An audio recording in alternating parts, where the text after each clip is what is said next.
नमस्कार, स्वागत है सबका उत्कर्ष पर। उम्मीद करता हूँ आप लोग अच्छे होंगे, स्वस्थ होंगे, मस्त होंगे, लगातार उत्कर्ष के माध्यम से पढ़ रहे होंगे। दोस्तों, डेटा इंटरप्रिटेशन एंड ग्राफ यानी डीआई एंड ग्राफ्स हमारा चल रहा था। 4 क्लासेस हो चुकी हैं दोस्तों। आज हम इसके 5वें अध्याय पर यानी आखिरी क्लास पर हैं। दोस्तों, क्वेश्चन देखिए, आपके सामने एक इनकम एक्सपेंडिचर की डीआई है।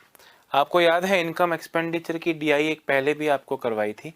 आज जो 2 डीआई लाया हूँ, मतलब 2 या 3 डीआई जितनी भी हम आज कर पाएंगे वो सारी इनकम एक्सपेंडिचर पर बेस्ड होंगी। दोस्तों, प्रॉफिट परसेंट का मतलब होता है इनकम माइनस एक्सपेंडिचर। दोस्तों, इनकम माइनस एक्सपेंडिचर मतलब profit. Profit upon expenditure into 100 profit percent होता है, हम जानते हैं। आपको याद होगा, अगर आपने पिछली क्लास जब हमने एक इनकम एक्सपेंडिचर वाली डीआई की थी, मैंने आपसे एक बात कही थी कि ये फॉर्मूला आपको बार बार दिया जाएगा, पर आपको इस फॉर्मूले को इग्नोर करना है क्योंकि आप पूरा कंसेप्ट जानते हैं। दोस्तों, प्रॉफिट एंड लॉस जब आप पढ़ते हो तब आप जिसे क्रय मूल्य यानी कॉस्ट प्राइस कहते हो, यानी दुकानदार का जो खर्चा होता है, वो जब एक बिजनेस बड़ा बन जाता है तो वो व्यय बन जाता है, जिसे इंग्लिश में कहते हैं एक्सपेंडिचर। दोस्तों, दुकानदार जो खर्च करता है, दुकानदार नहीं है, बिजनेसमैन है, बड़ा बिजनेसमैन है। फॉर एग्जांपल, एक साबुन बना दोस्तों, एक साबुन बना, वो साबुन बन गया, पर बनने के बाद वो जब आप तक पहुंचा, उस दौरान उस पर कई सारे खर्चे हो चुके हैं। मतलब उसकी पैकिंग हुई, उसका ट्रांसपोर्टेशन का खर्चा, ट्रांसपोर्टेशन के दौरान जो एम्प्लॉयज़ लगे हैं काम पे उनका खर्चा, ब्रांडिंग का खर्चा, अगर किसी एक्ट्रेस ने उसका एडवर्टाइजमेंट किया है तो एडवर्टाइजमेंट का खर्चा वगैरह वगैरह। तो जब सामान आप तक पहुंचता है दोस्तों, तो तब तक वो कंपनी अपने प्रोडक्ट पर बहुत सारा खर्चा कर चुकी होती है, जिसमें मैन्युफैक्चरिंग से लेकर, ब्रांडिंग से लेकर, पैकेजिंग से लेकर और भी कई सारी चीज़ जुड़ी हैं। तो पूरा खर्चा जो कंपनी का वित्तीय वर्ष में होगा उसे एक्सपेंडिचर यानी व्यय कहा जाता है। और दोस्तों, कंपनी का कुछ इनकम होती है पूरे साल में, जिसे कहा जाता है आय। जिसे क्या कहा जाता है? आय। जो खर्च किया पूरी कंपनी ने पूरे साल में वो होगा एक्सपेंडिचर, व्यय। और जो टोटल आया है उसे कहेंगे आय यानी इनकम। और दोस्तों, इन दोनों का जो डिफरेंस है वो होगा कंपनी का लाभ, यानी व्यय प्लस लाभ यानी profit is equal to income. हम जानते हैं, आप प्रॉफिट एंड लॉस पढ़ते थे तो आपका जो प्रॉफिट परसेंट होता था वो कॉस्ट प्राइस पे होता था। यहाँ पे सारा प्रॉफिट परसेंट किस पे निकलेगा दोस्तों? एक्सपेंडिचर पर निकलेगा। अगर मैं आपसे कभी कहूँ कि मेरा प्रॉफिट 20% है, अगर मैं आपसे कहूँ कि मेरा प्रॉफिट 20% है, इसका मतलब 100% मेरा एक्सपेंडिचर, 100% एक्सपेंडिचर, 20% प्रॉफिट यानी इनकम आए, 120% हो जाएगी। अगर मैं आपसे कहूं कि मुझे 40% प्रॉफिट हुआ है, इसका मतलब अगर 100 आप अपनी इनकम एक्सपेंडिचर को, व्यय को मानते हैं, 40 लाभ होगा, मतलब आया है, आय जो है, इनकम जो है वो 140 होगी, एटसेट्रा एटसेट्रा। ठीक है गाइस, तो आज हम ऐसे ही क्वेश्चंस करने वाले हैं। आपके सामने एक ग्राफ दिख रहा होगा आपको, जो ब्लू वाली लाइन है वो तो है कंपनी ए की, और जो दूसरे कलर की लाइन है दोस्तों वो है कंपनी बी की। 1997 में कंपनी को 1997 में देखो कंपनी को प्रॉफिट हुआ है 30%। ठीक है, 1998 में कंपनी को प्रॉफिट हुआ है 90। देखो, कंपनी ए को तो 40% हुआ था 97 में, कंपनी बी को 30 हुआ था।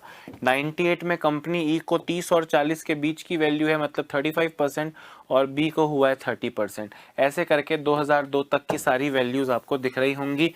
ये डीआई हर क्वेश्चन के साथ भी बनी हुई होगी। हर बार की तरह इस डीआई पे भी आपको 5 क्वेश्चंस देखने को मिलेंगे।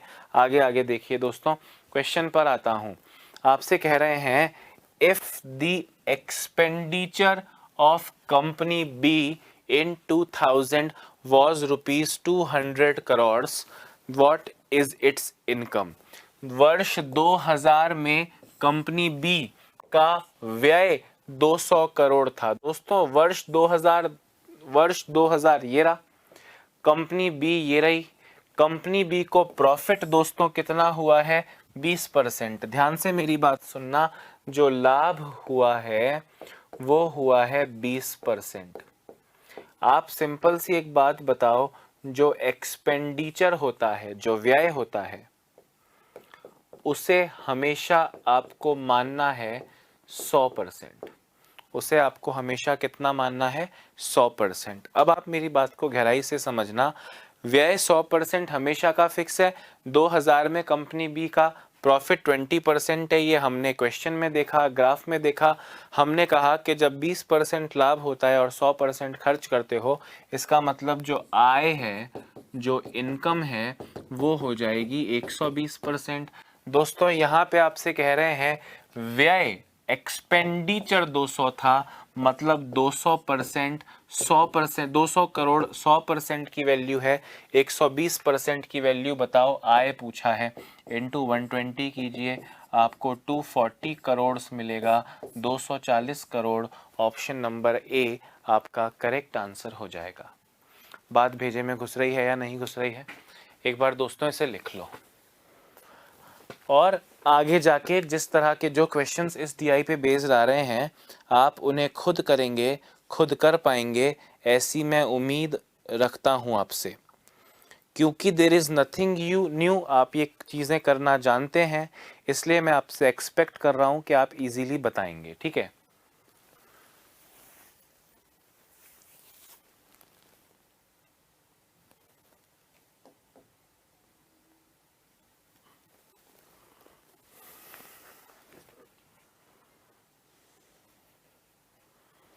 हाँ गाइस, आगे बढ़ते हैं।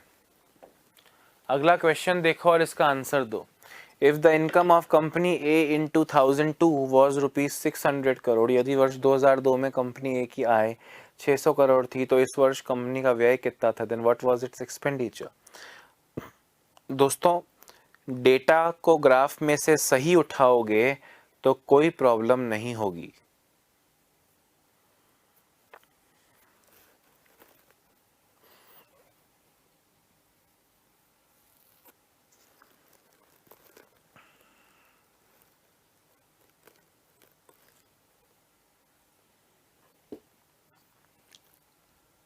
हाँ दोस्तों, हो गया भाई। देखो, मैंने तो आंखों से क्वेश्चन देख के मन में सॉल्व कर लिया और मुझे आंसर मिला 375 करोड़। मुझे आंसर क्या मिला? 375 करोड़। देखो आपका भी सही है कि नहीं है, जरा गौर से देखो guys. If the income of company A in 2002, दोस्तों एक्सपेंडिचर जो व्यय होता है वो हमेशा 100 होता है। कंपनी ए 2002, दोस्तों कंपनी ए यानी ब्लू वाली 2002 में 60% लाभ है, 60% प्रॉफिट है दोस्तों, यानी जो इनकम है, जो आय है, वो 160 करोड़ हो जाएगी, 160% हो जाएगी।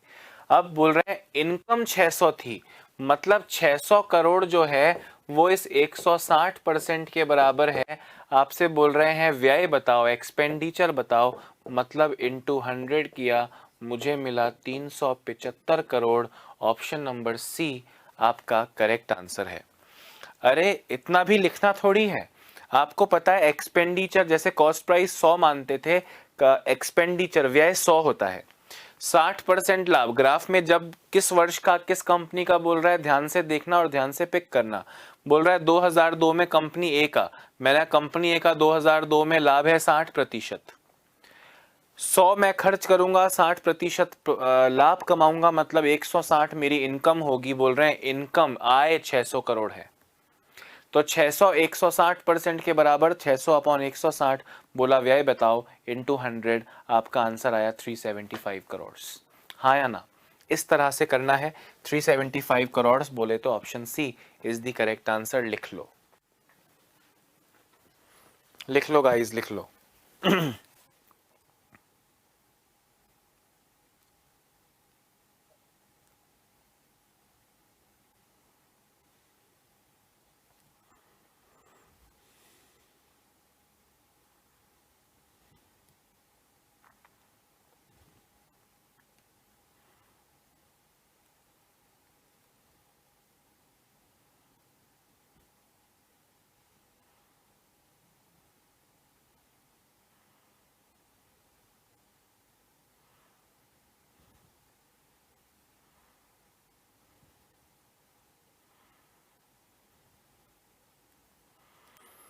हाँ दोस्तों, आगे देखिए, अगले क्वेश्चन का आंसर आपको देना है। क्वेश्चन को ध्यान से पढ़ना। If the income of company B in 1998 was 200 crores, what was its profit in 1999? ये आपको आंसर के रूप में देना है। फटाफट से बताइए।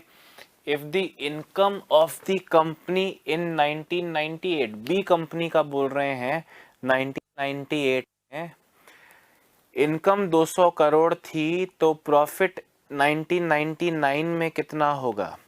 अब आप मेरी बात को ध्यान से सुनना दोस्तों। इनकम तो आपको 1998 की दी है और प्रॉफिट 1999 का पूछ रहा है। ऐसा मैं कैसे बता सकता हूं? इसका आंसर होगा कैन नॉट बी डिटरमाइंड। मेरे कुछ दोस्त ये सोचेंगे कि सर 1998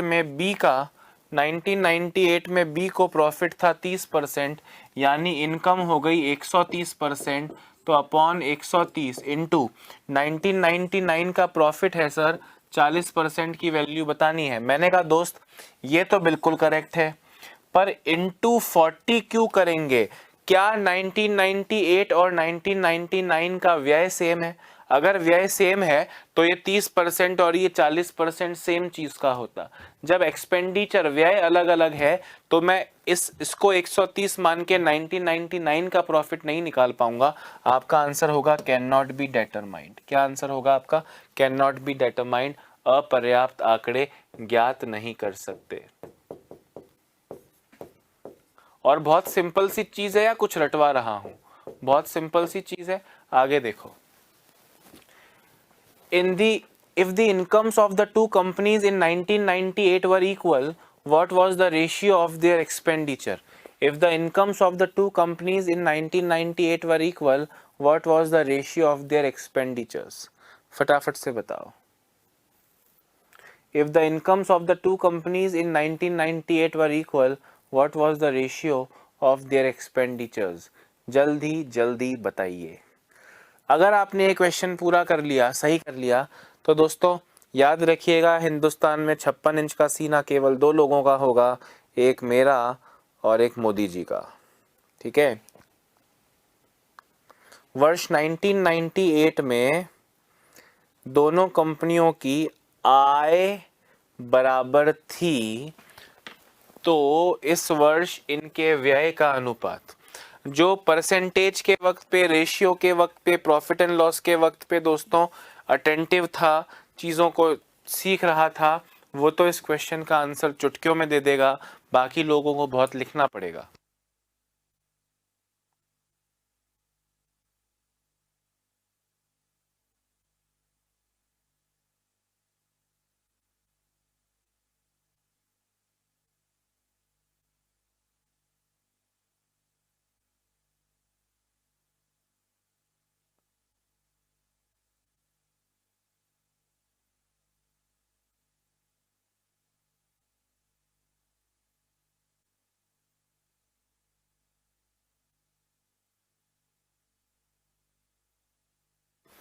हाँ दोस्तों सुनना।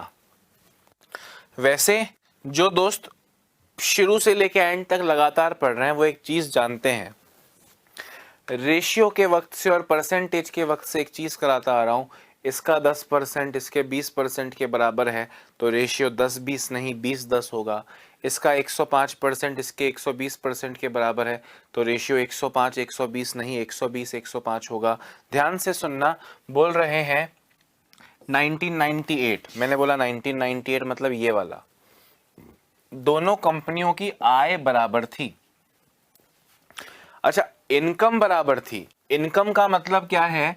अगर मैं पहली कंपनी के व्यय को एक्सपेंडिचर, ए कंपनी के व्यय को ए मान लूं और बी कंपनी के व्यय को बी मान लूं, व्यय को माना है, यहाँ पे आय बराबर बोल रहा है, मैं व्यय को ए और बी अलग अलग मानता हूं।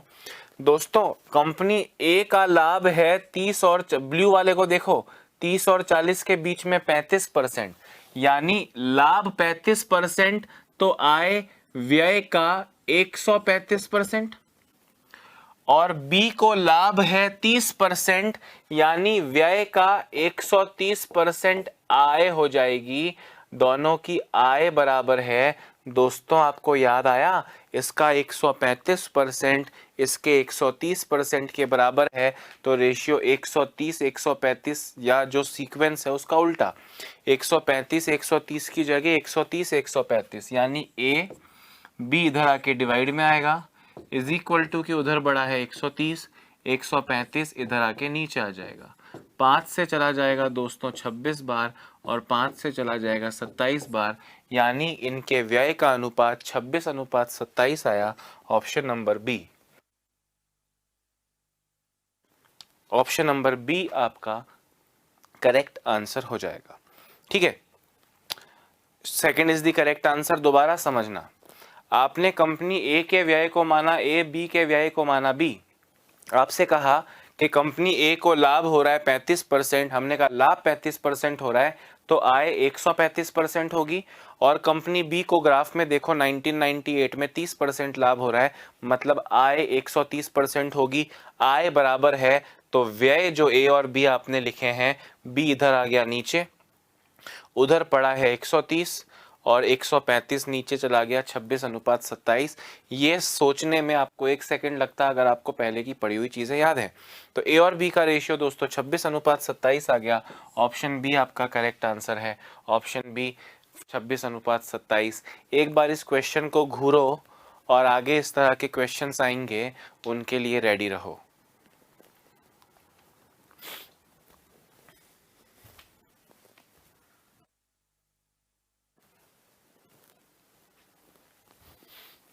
हाँ,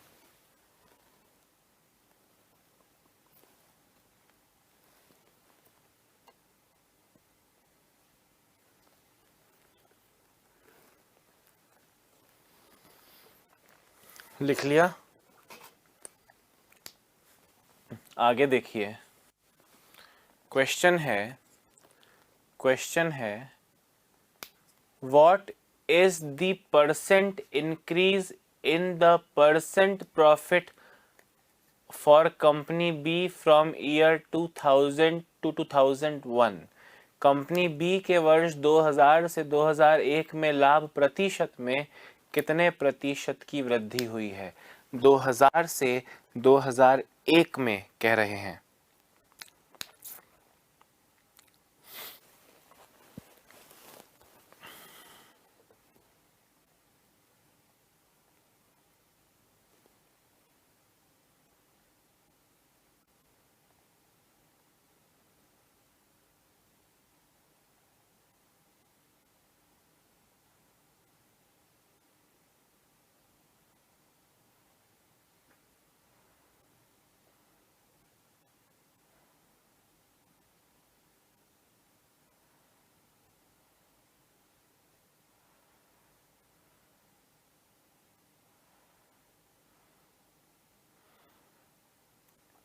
हाँ जी, आया आंसर।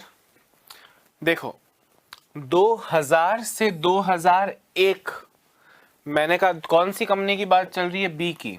दोस्तों बी मतलब ये हरी वाली। 2000 में कंपनी का लाभ था 20% और 2001 में लाभ हो गया 35%।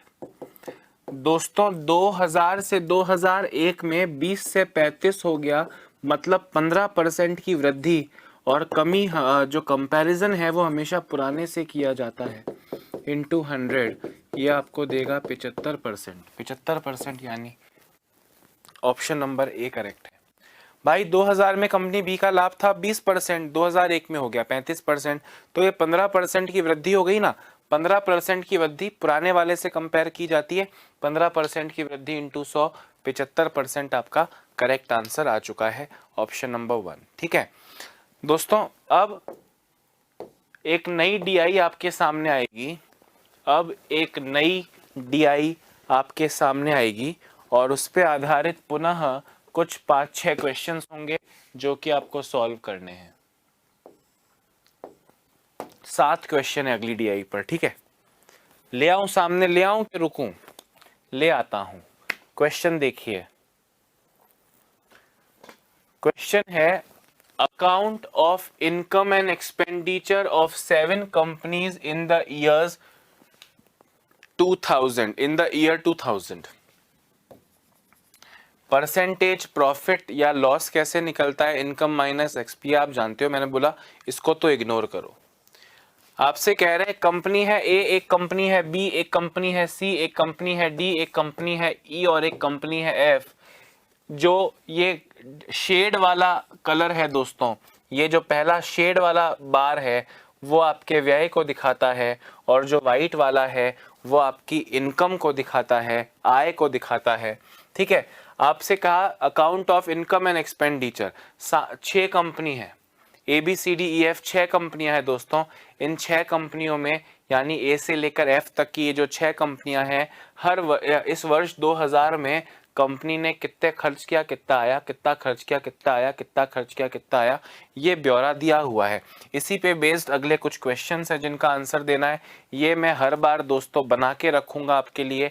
क्वेश्चन आपके सामने है, अप्रोक्सीमेटली, अप्रोक्सीमेटली मतलब लगभग, What is the percentage of profit या loss that company C and D had together? दोस्तों C और D को मिलाकर कितने प्रतिशत लाभ या हानि हुई है। हमने कहा देखो पहले दोनों के व्यय को निकाला जाए। क्या निकाला जाए? व्यय को। तो C का व्यय है दोस्तों 45 करोड़ है ना, और डी का व्यय है, और डी का व्यय है 40 करोड़। फिर आय की बात की जाए, आय की बात करते हैं। सी की आय है 40 करोड़ 35 करोड़, और डी की आय है 50 करोड़। दोस्तों व्यय कुल मिला के 85 करोड़ और आय भी कुल मिला के 85 करोड़, यानी आय और व्यय बराबर है, तो there is no profit no loss. अब इन दोनों कंपनी ने जितना मिलकर खर्च किया उतना ही मिलकर वापस आया, यानी कोई प्रॉफिट लॉस नहीं हुआ, तो नो प्रॉफिट नो लॉस ही तो करेक्ट होगा। दोनों कंपनी का आय व्यय को जरा ढंग से वैल्यू को देखें और अपने आंसर तक पहुंचे भाइयों। ठीक है, very nice, no profit no loss.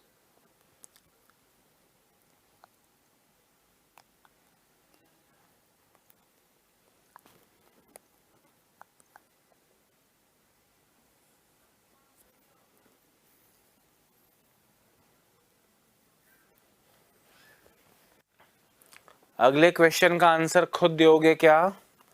अगले क्वेश्चन का आंसर दो। बोला इफ द इनकम, अगर कंपनी ए की आय वर्ष 2000 में 1999 का 10% बढ़ती है और 1999 में 20% लाभ प्राप्त करती है, तो वर्ष 1999 में खर्च क्या था? अगर दोस्तों आपने ये क्वेश्चन कर लिया तो मुझको बड़ा मजा आने वाला है।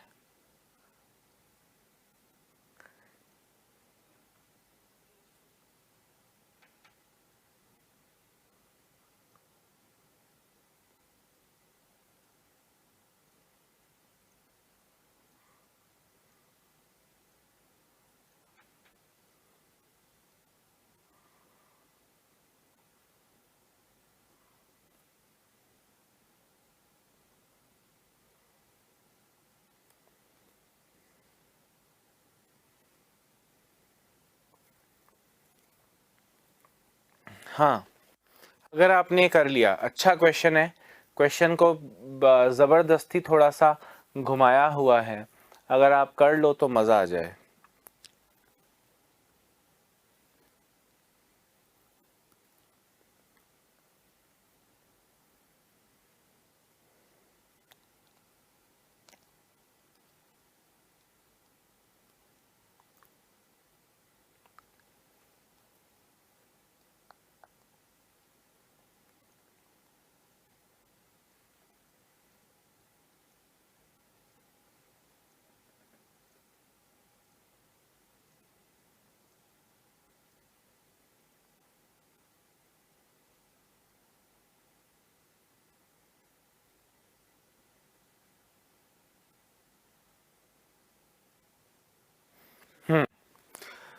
दोस्तों अब सुनो, आपको पता है कि ये वाला जो ग्राफ है ये तो वर्ष 2000 का है।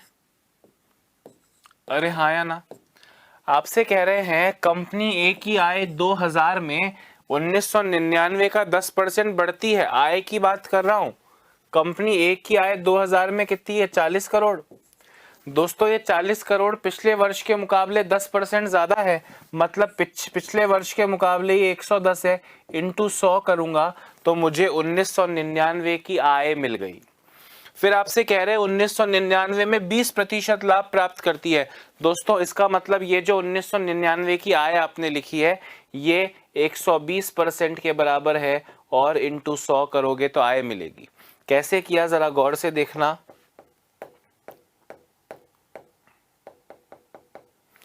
आपसे कहा देखो ए की आय कितनी दिख रही है? 40 करोड़।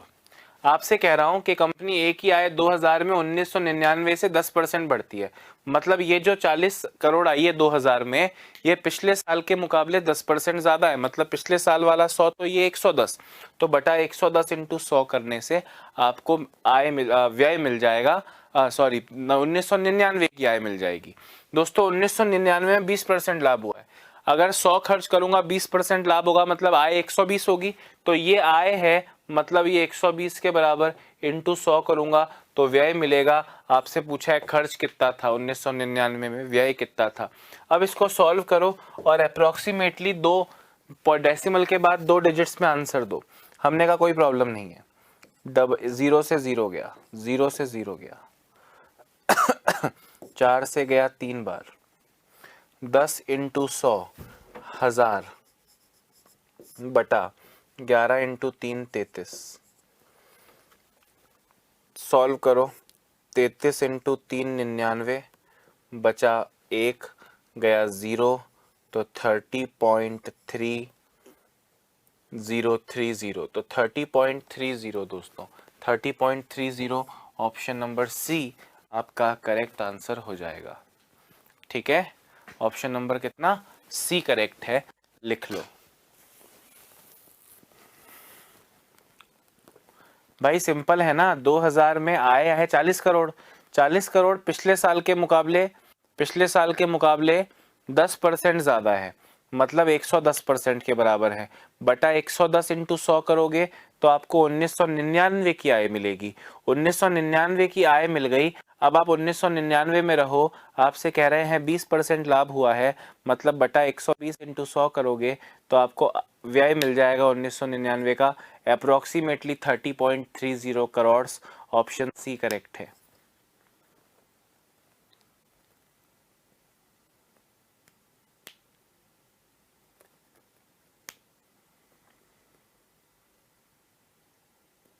ठीक है,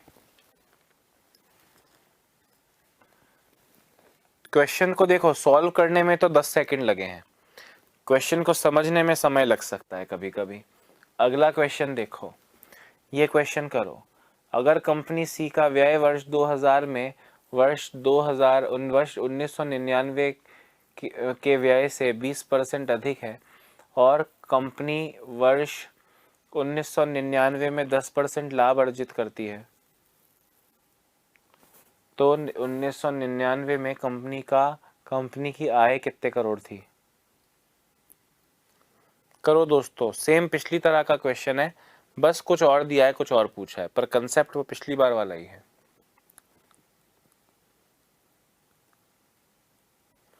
कंसेप्ट पिछली बार वाला ही है।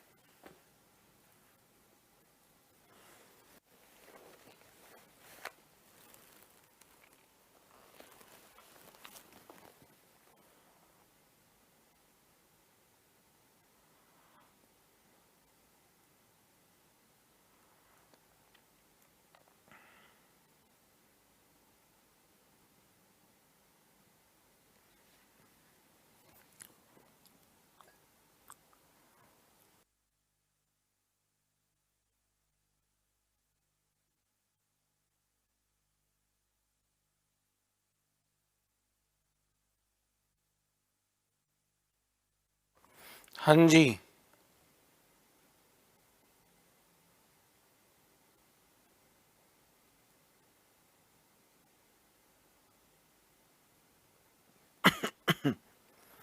हो गया क्या? अच्छा देखो, क्वेश्चन को ध्यान से उसके शब्दों पे गौर करो। कंपनी सी का व्यय, एक्सपेंडिचर 2000 में, कंपनी सी का व्यय मतलब ब्लैक वाला कहाँ पे है? 45 पे है। हमने कहा 45 करोड़। ये पिछले वर्ष यानी 1999 के कंपैरिजन में 20% अधिक है, मतलब ये 120 इंटू 100 करूंगा तो 1999 में कंपनी का व्यय निकलेगा। फिर कह रहे हैं 10% लाभ अर्जित किया था तो आय कितनी थी? तो 10% लाभ मतलब इसका 110% निकाल लो, क्योंकि ये तो व्यय है, व्यय पे 10% लाभ मतलब 110%। अब इसको सॉल्व कर लो और आपको सारे आंसर्स दोस्तों मिल जाएंगे। 100 और 100 कट गए, 0 और 0 कट गया। 45 इंटू 11 495 अपॉन 12 3 से गया 4 बार, 3 से गया 165 बार, 4 से चला जाएगा 41.25 बार। 41.25 यानी ऑप्शन नंबर बी आपका करेक्ट आंसर है। भाई सी का व्यय 2000 में, तो सी का व्यय 2000 में चेक करो कितना है? ब्लैक वाला 45 पे। ये पिछले वर्ष की तुलना में 20% अधिक है, मतलब बटा 120 इंटू 100 करूंगा तो व्यय निकलेगा। क्या निकलेगा?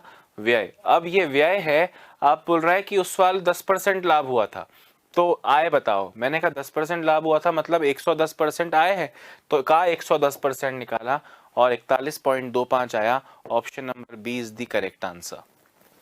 इजी है ना दोस्तों? इजी है ना? Very nice. 30 सेकेंड्स में हटा रहा हूं, जल्दी लिखिए दोस्तों। इस टॉपिक की पीडीएफ डाउनलोड करते हो या नहीं करते हो?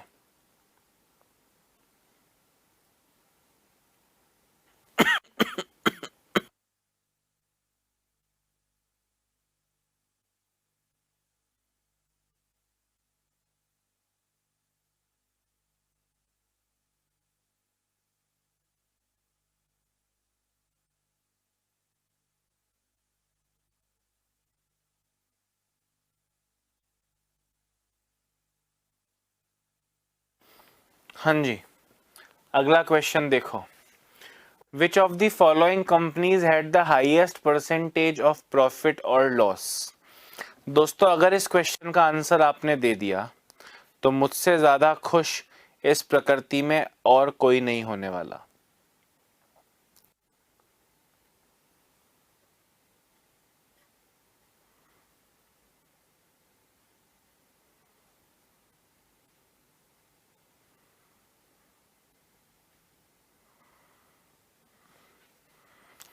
BCFA परसेंटेज प्रॉफिट पूछ रहा है, ठीक है, टेक योर टाइम।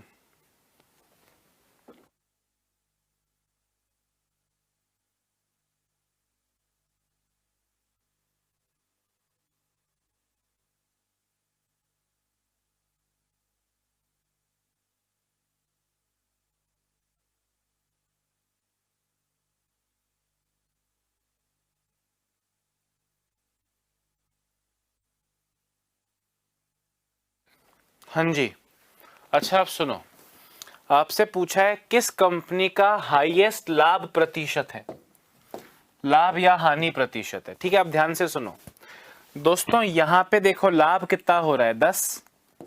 10 का लाभ 30 पे इंटू 100 करोगे तो आएगा 33.33।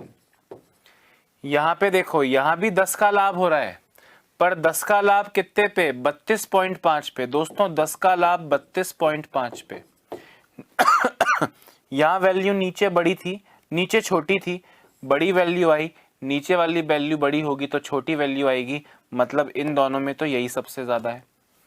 इसमें देखोगे तो लॉस हो रहा है दोस्तों, लॉस हो रहा है कितना? 45 से 35, 10 का लॉस 45 पे।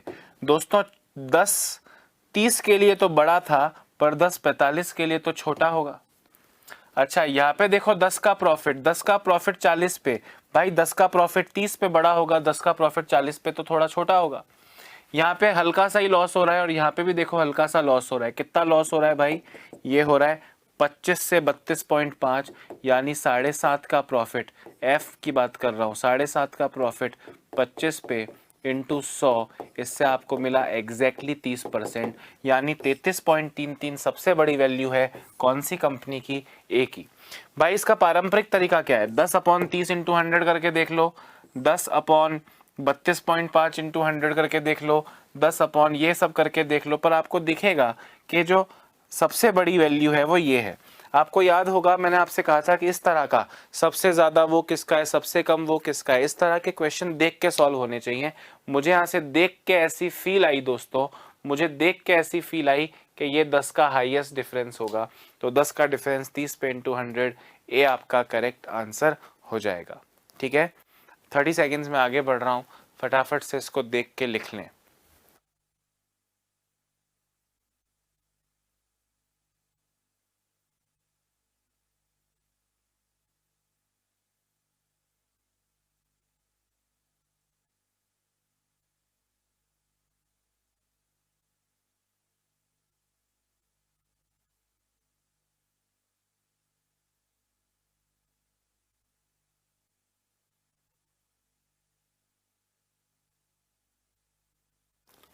हाँ जी, अगला क्वेश्चन देखो।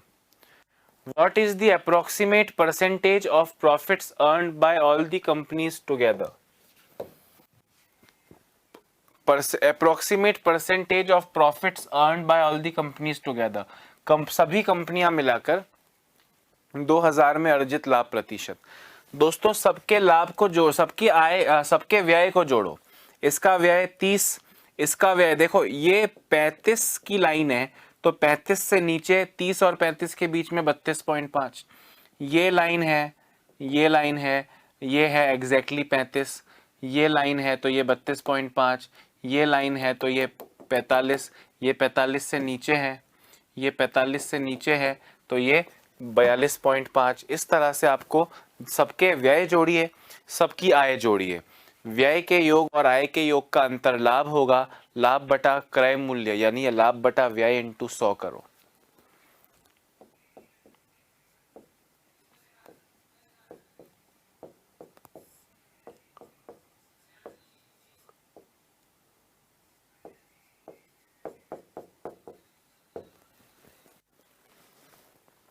करो करो करो करो करो, जल्दी करो जल्दी करो जल्दी करो।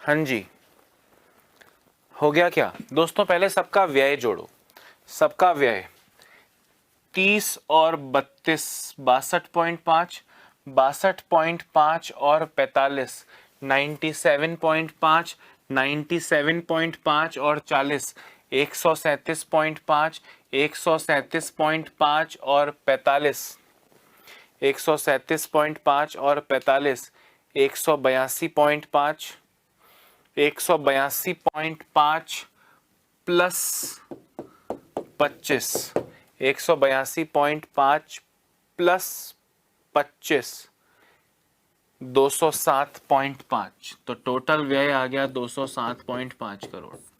दोस्तों अब टोटल लाभ निकालना है, तो या तो आप आय जोड़िए जैसे व्यय जोड़िए और उसमें से व्यय घटाइए, या फिर आप देखो कि लाभ या हानि जो भी है वो इनके इसके ये अंतर जो है ये लाभ है ना, जब आय ज्यादा है तो लाभ, लाभ कितना है भाई? +10। यहाँ लाभ कितना है? 32.5 से 32.5 से 42.5, 32.5 से 42.5 यानी दोबारा से 10। यहाँ पे लॉस है दोस्तों कितना? 45 से 35 यानी -10। यहाँ पे लाभ कितना है? 10 पॉजिटिव। यहाँ पे लाभ कितना है? -5। और यहाँ पे लाभ कितना है? पॉजिटिव 7.5।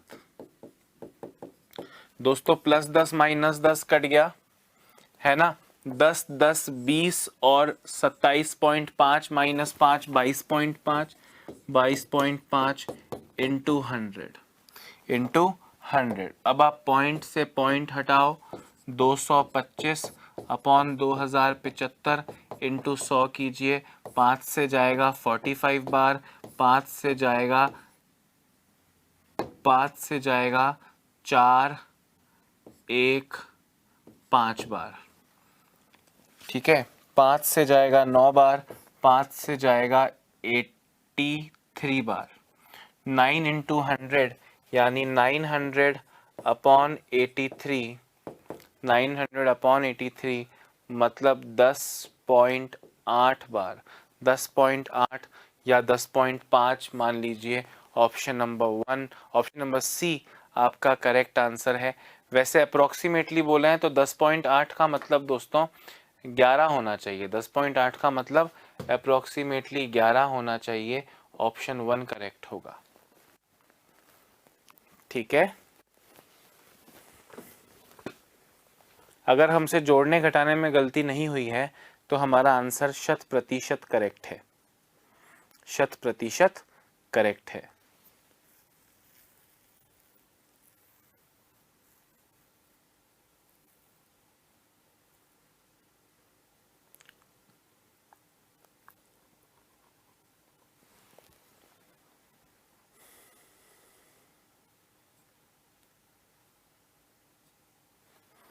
आगे देखिए क्वेश्चन दोस्तों, अब डीआई चेंज हो गई है। क्या चेंज हो गई है? डीआई चेंज हो गई है। ध्यान से देखो, आपको एक डीआई दिया है जिसमें आपको एक टेबल यानी सारणी दी है। बोला सब्जेक्ट है history, geography, math, science, economics और इंग्लिश, जिसमें पूर्णांक मैक्सिमम मार्क्स हैं 50, 50, 100, 75, 100, 120। और एक स्टूडेंट है जो 86 नंबर लाया है, 86% लाया, परसेंटेज ऑफ मार्क्स ऑब्टेन्ड 86% लाया है। ए हिस्ट्री में 86 लाया है, बी हिस्ट्री में 80, सी हिस्ट्री में 68। दोस्तों परसेंटेज, मार्क्स नहीं, पेपर तो 50 का मैक्सिमम है। 50 का 86%, 50 का 76%, 50 का 84%। ज्योग्राफी 50 का है, 50 का 82%, 50 का 74%, 50 का 66%।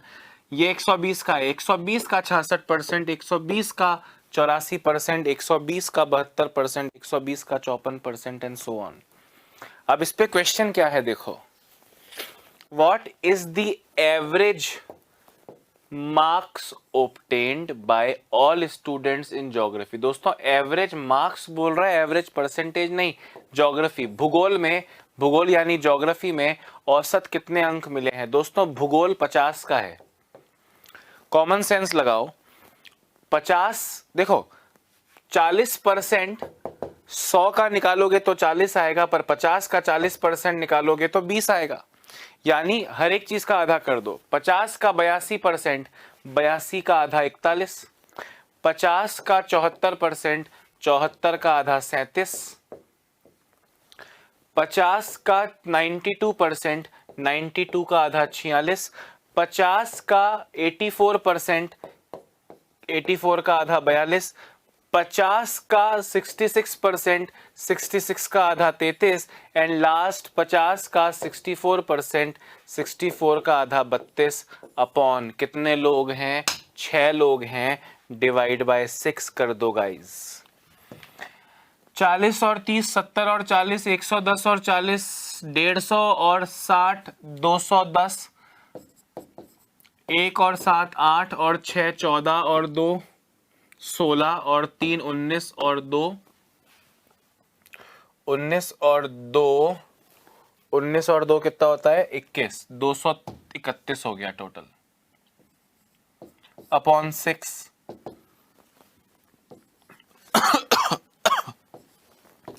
38.5।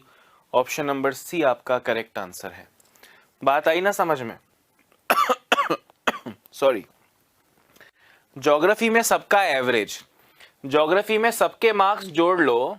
सबके मार्क्स बोल रहा है, सबके परसेंटेज नहीं। आप चाहो तो परसेंटेज जोड़ लो, उन परसेंटेज का एवरेज निकालो और फिर 50 का उतना परसेंट निकाल लो। पर बेटर है 50 ही तो है, सिंपल नंबर है। 50 का 82%, 82 का आधा 41,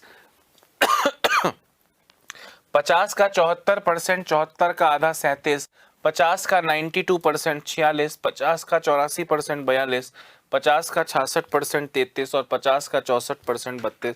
इनको जोड़ो, ये 6 लोग हैं, डिवाइड बाय 6 करो, 38.5 आपका करेक्ट आंसर आएगा, ऑप्शन नंबर 3। अब बस कैलकुलेटिव है थोड़ा सा और कुछ नहीं है, ठीक है। अभी करते हैं अगला क्वेश्चन।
भाई ई के मार्क्स निकालो सारे के, जोड़ के रखो नीचे, और ई के मार्क्स निकालो इकोनॉमिक्स के, रखो ऊपर, इनटू 100 कर दो।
देखो भैया, आपसे पूछ रहे हैं ई को इकोनॉमिक्स में मिले अंक, मतलब आपको ई के इकोनॉमिक्स के अंकों का परसेंटेज निकालना है, ई के ही टोटल अंकों से इनटू 100। दोस्तों मैं ई के मार्क्स जोड़ रहा हूं, 50 का 72% 36, टोटल अंक कर रहा हूं, ठीक है, 36, 50 का ही 66% 33,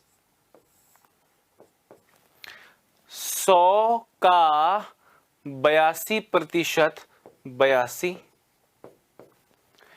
75 का 87%, अब ये निकालना पड़ेगा, 75 का 87%, 3 25 से गया 3 बार, 4 बार, 4 से गया ऑलमोस्ट 21.75 बार, 21.75 इंटू 3 63 और 2 65.25, 65.25, 65.25 प्लस 100 का 62% 62 प्लस 120 का 78%, 120 का 78% 93.6,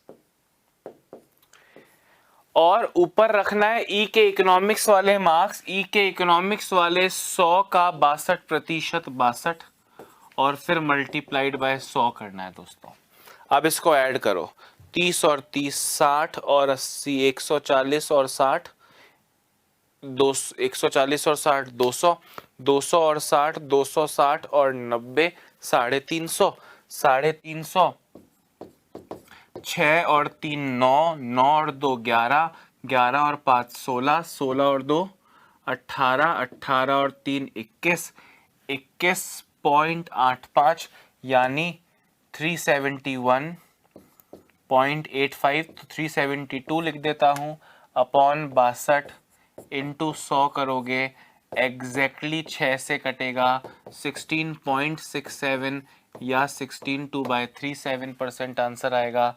ऑप्शन नंबर 5 17% करेक्ट हो जाएगा। भाई सी के इकोनॉमिक्स के मार्क्स निकालने हैं। सी के 100 का पेपर है, 62% लाए तो 100 का 62% 62 ही होता है। और सी का टोटल निकालना है, 50 का 72% प्लस 50 का 66% प्लस 100 का 82% प्लस 75 का 87% प्लस 100 का 62% प्लस 120 का 78%। बात आ रही है समझ में? ये करना है और आंसर देना है। तो आपने कहा, आपने कैलकुलेशन किया, क्या किया? कैलकुलेशन किया। भाई ई के मार्क्स, ई के मार्क्स इकोनॉमिक्स में है 100 का 62% 62 अपॉन ई के टोटल मार्क्स पहले हैं 50 के पेपर का 72% यानी 36 और 50 के पेपर का 66% यानी 33, 100 के पेपर का 82% यानी 82, 75 के पेपर का 87%, 75 के पेपर का 87% लिख के निकालो, लिख के निकालो। इससे दोस्तों आपको मिलेगा 63.25, 65.25, 65.25। 100 के पेपर का 62% 62 और 120 का 78% 93.6। इन्हें आप ऐड करोगे और फिर इंटू 100 करना।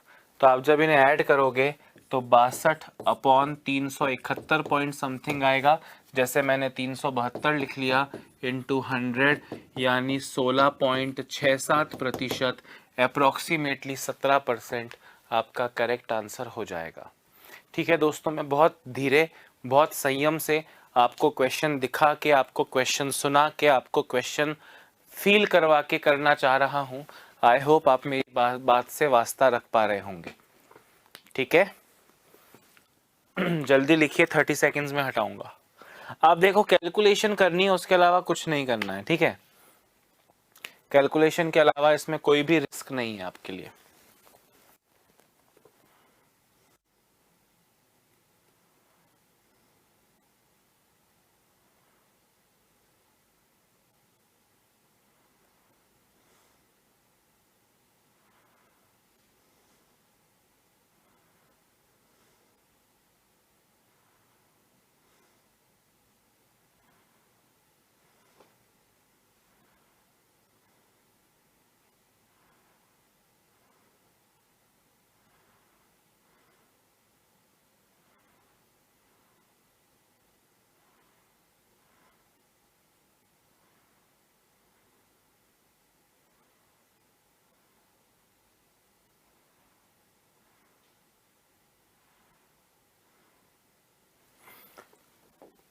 करिए, अगला क्वेश्चन करिए।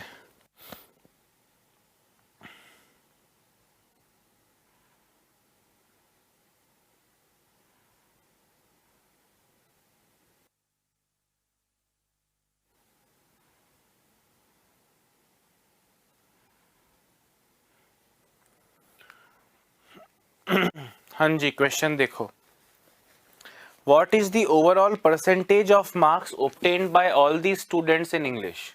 दोस्तों इंग्लिश में ओवरऑल परसेंटेज पूछ रहा है। ओवरऑल परसेंटेज का मतलब एवरेज ही निकाल लो दोस्तों।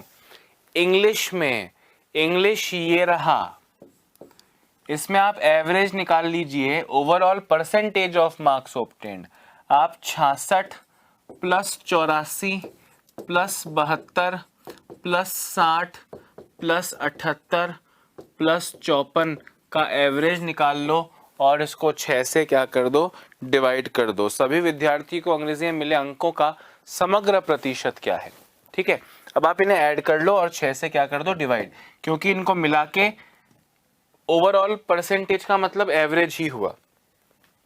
60 और 80 140 और 70 210 और 60 270 270 और 70 340 और 50 390 6 और 4 10 400 2 और 8 10 410 410 और 414 अपॉन 6 6 छंग 36 बचा 54 69% आपका करेक्ट आंसर होगा। ऑप्शन 2 दोस्तों बिल्कुल करेक्ट है। Option 2 is the correct answer.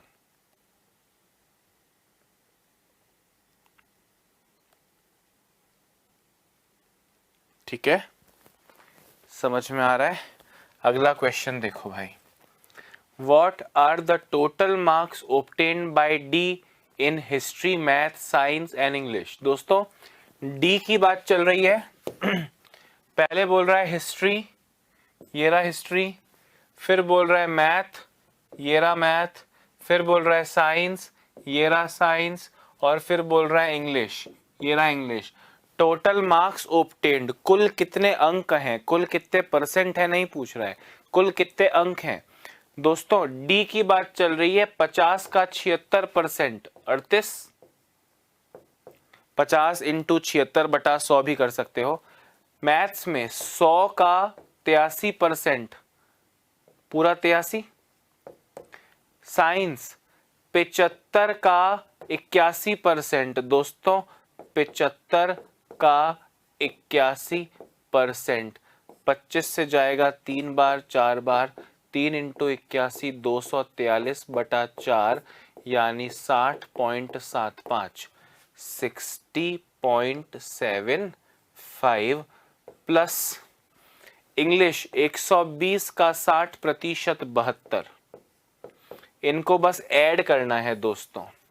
30 और 80 110 और 60 170 और 70 240 240 और 11 251 251 और 2 253.75 253.75।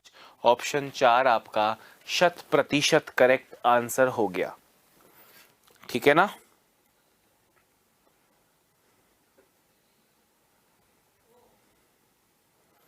ठीक है दोस्तों, कोई टेंशन नहीं है ना, कर लोगे सेटिंग सारी। Very nice. चलो तो दोस्तों यहाँ पर मेरी ओर से आज की क्लास को मैं समाप्त करता हूँ। एक डीआई की क्लास मुझे लगता है अभी और लेनी पड़ेगी, और कुछ डीआईज उसमें हम करेंगे, मिसिंग टर्म वाली डीआई वगैरह कुछ करते हैं ताकि आप और ज़्यादा इसमें शार्प हो सके। उसके बाद दोस्तों आपके अगले टॉपिक जैसे कि time and work, time and distance आदि बचेंगे, वो भी हम करेंगे दोस्तों। ठीक है, अभी के लिए इतना ही। मुझे इजाज़त दीजिए, अपना ध्यान रखिए, स्वस्थ रहिए, मस्त रहिए। Bye bye, have a nice day.